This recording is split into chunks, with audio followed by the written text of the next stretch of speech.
Hello everyone, welcome to my channel God's Own Vlogger. Please support my channel by subscribing and liking the video.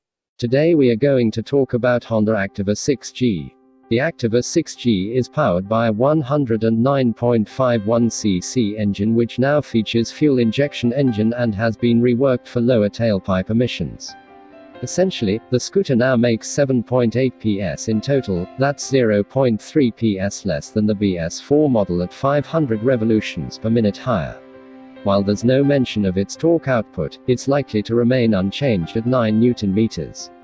That's not all though. Honda has made alterations to the dimensions as well. It's 72 mm longer than the Activa 5G's 1761 mm. In terms of cosmetic and feature updates, the Activa 6G gets a digital instrument console and an LED headlight, which we believe may be redesigned for 2020.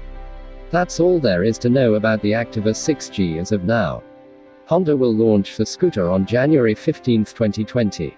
While there's no word on the pricing, expect the updated model to cost around 10 to 15% more than the current Activa 5G, which retails at 55,934 rupees. For more information, check the description box. Please support my channel by subscribing and liking the video.